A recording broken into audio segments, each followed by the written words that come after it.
Hi, friends. It's Kristen, and we're back with another episode of Diary Days. So, life update. Keep you updated, my friends. Happy late Easter to everyone who celebrates, and if you didn't, happy Sunday if you didn't do anything. But since Easter is the resurrection of Jesus, and it goes with today's topic, I want to read a section from Proverbs. It's Proverbs 4, verse 23, and it goes with our topic today. So I thought I would share this first. It says, keep your heart with all vigilance, for from it flows the springs of life. And it's written by King Solomon, who was at the time supposed to be the wisest man at the time in the Bible. This episode is broken up into two parts. Mainly, this is my intro to say hi, to give you the proverbs, to tell you what we're going to be talking about. The other half is just going to be an audio so I can fully form my thoughts. I'll still give you a little visual of something. Haven't decided what yet, though. You'll see it in the next part. That's a great verse to go into today's topic because we're talking about boundaries and people pleasing. I'm a huge people pleaser for the most part. Growing up, I was always a yes man, sort of to say. I guess that's the right way you can say it, like a yes man, someone who's always going to do whatever it takes to please other people. That was me. Like, to my core, I couldn't do something that wasn't going to make someone else happy. Growing up, I just wanted to make sure that I was doing everything I can to make people happy, and it really affected my mental health. That's the big consensus of this, is just how people pleasing and not putting up boundaries affects your mental health. Doing everything to please everyone else isn't going to benefit you. And as I grew up, I kind of was like, not that I want to stop pleasing other people, but I also need to make sure I'm a priority to myself. Because if I'm putting myself on the back burner, it's not doing me any good. Proverbs 4 says, guard your heart above all else, for it determines the course of your life, in one of the translations. And your heart is essential to who you are as a person. When it comes to your being and your soul, you're the only person who's ever going to be able to nourish it to its fullest extent. In the sense that you know yourself the best. No one else is going to know you as well as you do. And sure, there are people in your life who are going to be attentive to your needs and be attentive to your wants and who you are. I think there's always going to be a person in your life who knows you deep down to your soul, but that person's never going to know you like you know you. You know, you have been with yourself since the beginning of your life. Even your parents have known you from the beginning of your life, but they don't know you in the deepest sense of yourself. You have to live with yourself. That's what it comes down to. If you feel like you're able to live with yourself, then maybe this message isn't for you. If you don't feel like you're a people pleaser and you don't have a problem with boundaries, congratulations. That's amazing. Teach me your ways. However, not a lot of people are like that. I struggle with it most of the time. Honestly, to this day, sometimes I'm still trying to please other people and be the person that they want me to be or other people want me to be, and it conflicts with how I feel. Boundaries, though, are much more than just saying no. I think that boundaries are something that you really have to force upon yourself, because if you're not sticking to it, you're never, ever going to stick to it. Like, you do it once and you're like, oh, I'm so proud of myself. Like, that was a great way to set a boundary. But if you're not going through and following through with it, then it's just a one-off time thing, and people are going to keep pushing you until you say, no, I already said no. It's going to say no. It's always going to be a no. When I think of boundaries, I don't know if anyone else here watches reality TV, but if you don't, you should do that. Specifically Love Island and Vanderpump Rules from season 11. Like, don't watch anything new that's coming out because all of the original cast is gone. However, I think that Vanderpump Rules has a really good, it's not really a segment, obviously, because it's reality TV. But if anyone knows Scandal, this guy, Tom, cheated on his girlfriend, Ariana, of 10 years, and she refused to do scenes with him, didn't want to be around him, all of that stuff. And she really stuck to her boundaries, which kind of made the cast angry at her for not giving him any leeway. But me and a lot of other people, like, that's really good because she set a boundary and she stuck to it. She didn't let anyone walk all over her. She knew what she wanted and she kept it that way. I think that's a really good way to look at boundaries. And if you want to see some of that, just like look up edits on TikTok because I love watching them. I can probably quote that whole reunion when she was going off on them. The first thing we'll be going over is people pleasing. So I looked this up because I didn't want to just spout things. As I constantly say, I'm not a doctor. I don't study that. And if anyone does, good for you. Honestly, good for you. I don't have it in me to become a doctor. I'm bad at math. However, this says from Psychology Today, the root of people pleasing is when a person fears rejection or failure. For me, I have a deep fear of failure and rejection. It comes from childhood trauma. We're not going to get into that. But I think that knowing the root of your problems helps you not necessarily solve them, but will give you the steps to healing. So that's the first thing that we're going to go over. And the second thing we're going to go over are boundaries.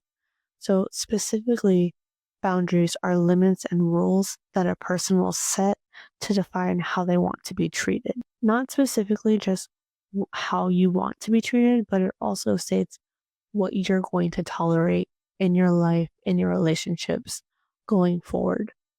So I believe that these two things are truly deeply connected, and you really can't have one without the other, because if you're a people pleaser and you don't set a boundary, then you're just doing everything for everyone else and you're not giving yourself any grace, or you're giving everyone else grace to walk all over you. So without further ado, let's get into the topic. First things first, people pleasing. Really hard thing to navigate. So we're going to go into the signs of being a people pleaser. Being a people pleaser usually means that you're agreeing with whoever's in front of you, even if you don't agree with them, or apologizing for things that aren't your fault or have nothing to do with you, not being able to say no to someone, or changing your personality depending on who's around you. I am constantly doing that. Honestly, it's kind of a problem. Or you believe that your worth depends on how others see you, which is something I am also super guilty of. For me, it's the idea of how people I believe are important to me or mean so much to me need to think that I am just as important to them. So my worth depends on seeming like if I can appear to be perfect. That's the perfectionist in me though. The thing about people pleasing is that it's related to a personality disorder. So when you think of personality disorders, you think of like borderline personality disorder or narcissist. These things aren't all necessarily bad things per se. Like when you have a personality disorder, yes, there are some personality disorders that are very bad that, aren't necessarily healthy. However, people pleasing related to a personality disorder, there are 3 different types of personality disorders. They're categorized into clusters.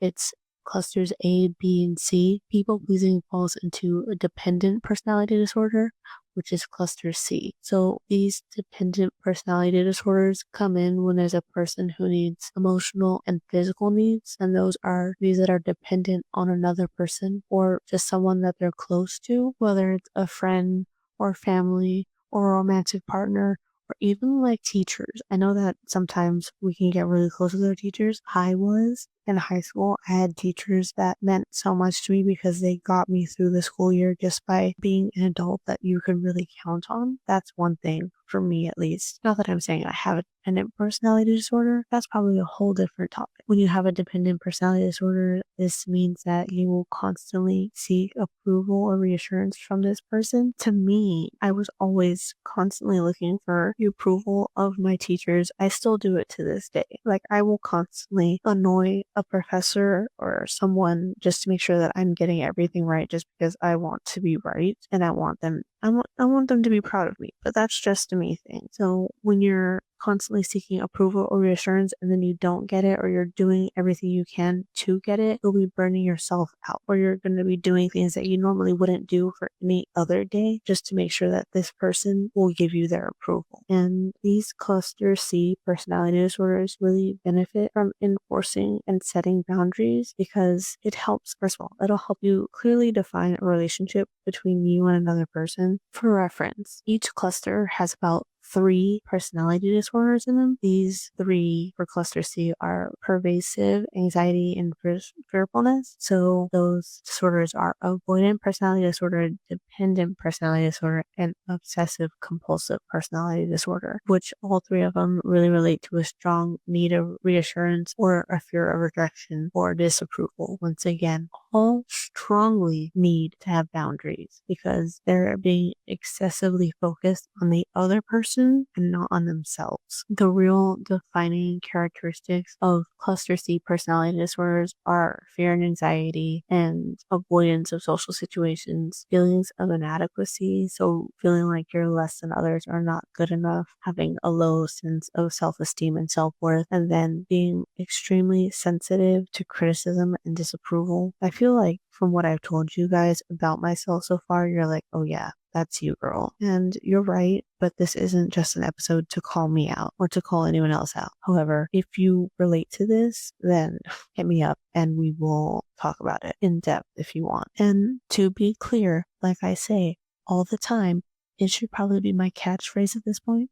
I am not a doctor, okay? I'm just giving what I know through the power of research and Google and sometimes my own therapist. So these personality disorders can't fully be understood. It's, a combination of many different things like your environment, psychological factors from growing up to the things you were exposed to. They can even be genetic. You could inherit them sometimes. However, there are ways to treat them. And this is where we're going to shift into boundaries because I do have a lot to say about boundaries. Boundaries can be a complicated thing to talk about because you have to be almost sort of a self-awareness that's involved is something that you have to work on personally. You can't just find it and then immediately set a boundary to it. So boundaries will help determine what's okay in a relationship and what's not okay. So for these to happen, you need to be able to reflect on your own needs and your struggles, because if you can't identify that, you won't know what you need to establish in a relationship that you can say to someone else to help them understand you and what you need, but also understand their needs and find common ground in that. All that to say is that boundaries are not a one-size-fits-all situation. Every relationship is different. We have so many relationships in our lives, from friends to teachers to coworkers to bosses, and all boundaries have to be considerate of the power dynamics in a relationship, because your boss will have more power over you, but that doesn't mean that you can't set a healthy boundary. A friendship is hopefully on equal playing ground, so you should be able to hopefully set healthy boundaries, but also be able to keep that equal footing that you both built your relationship on. So like I said, it's not a one-size-fits-all situation. You have to be considerate of the relationship you're making those boundaries in. When you're considering making boundaries, you need to understand what boundaries are.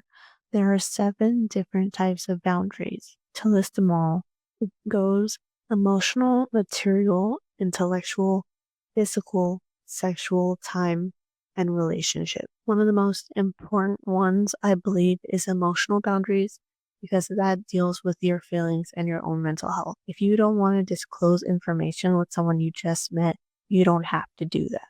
You are entitled to your own emotions. And you also don't want to offload any information onto them to make them feel like you relate to them.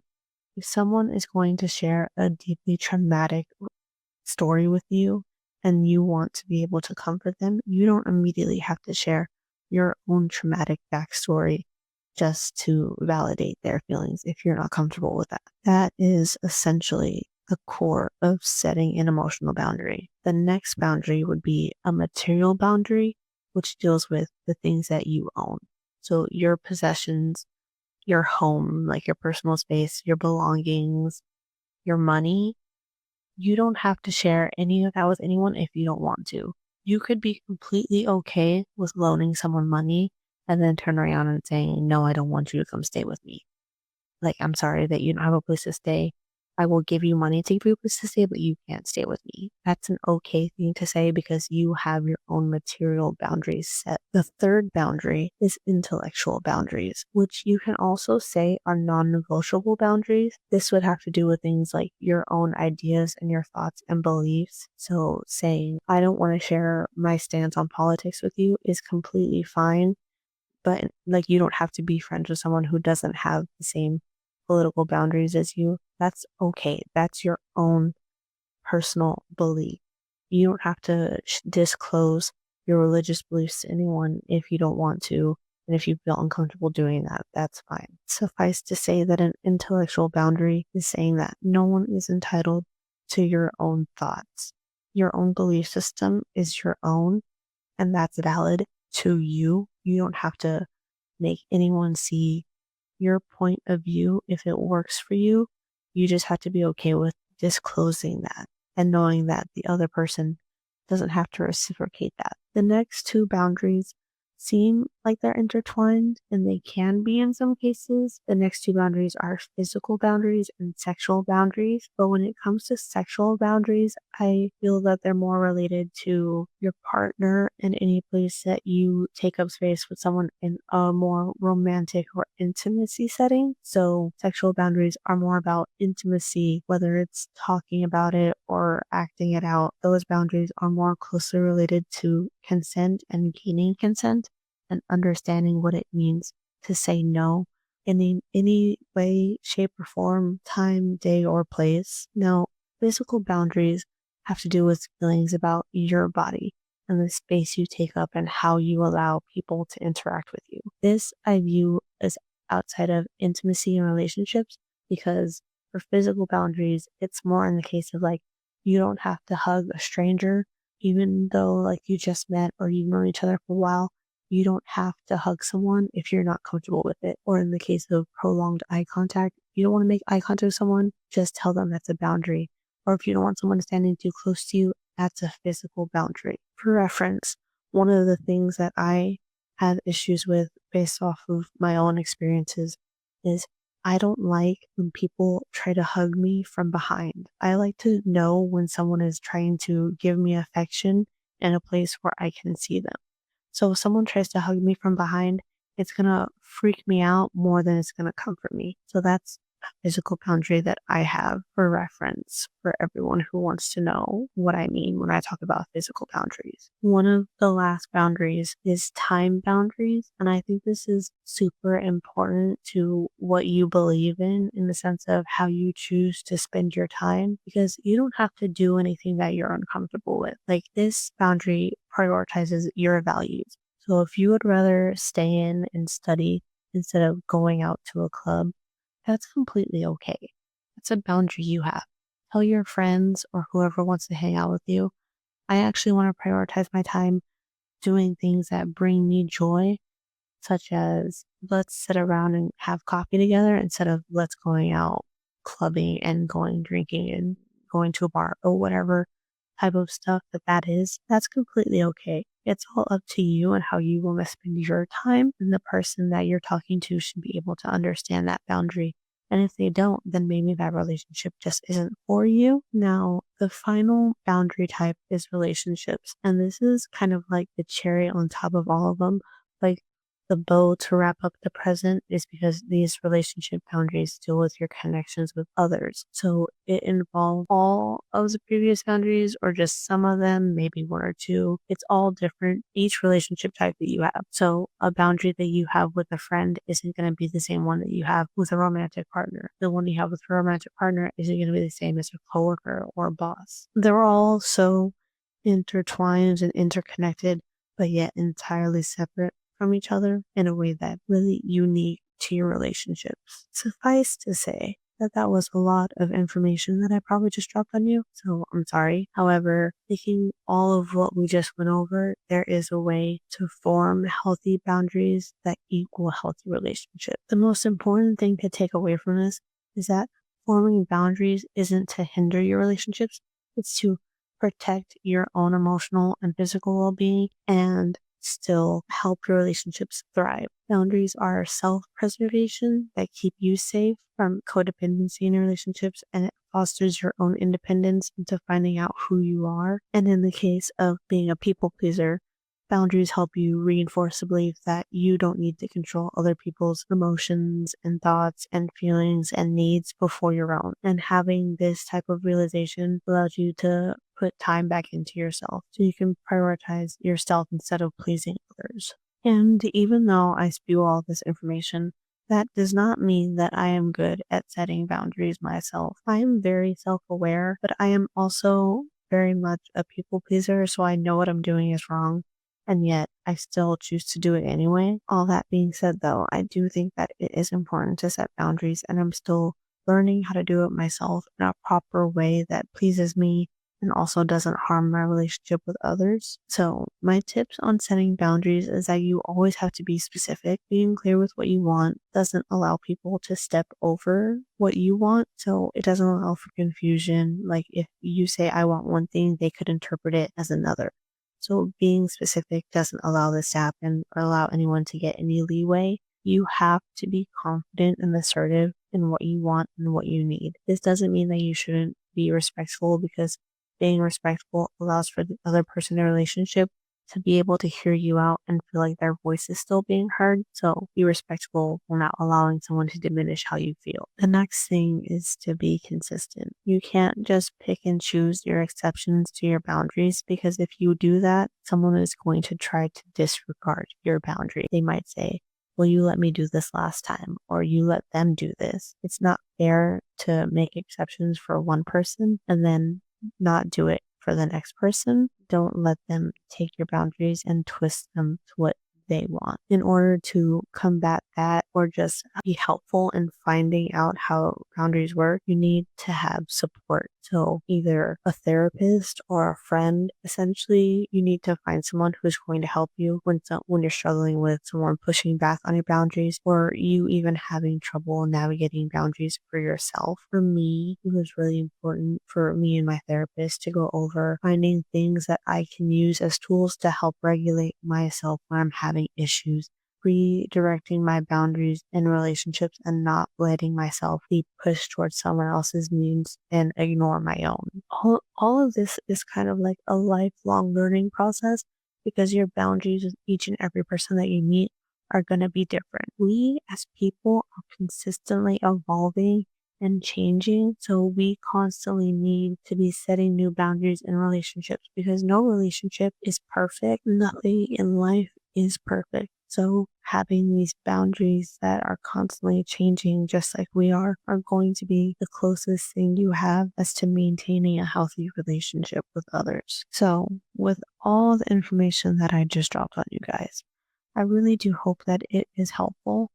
And if it's not, then I'm sorry. And hopefully you can find someone who gives you better advice, and then you can relay it back to me, because self-improvement is the most important improvement you can make in your life, because you have to live with yourself and I have to live with myself. And hopefully somewhere along the way, we can just all help each other be better human beings for the sake of the world and for our own mental health. So that's something to write in your diary. And until we meet again, keep your thoughts sharp, keep your pencil sharp, and I'll see you next time.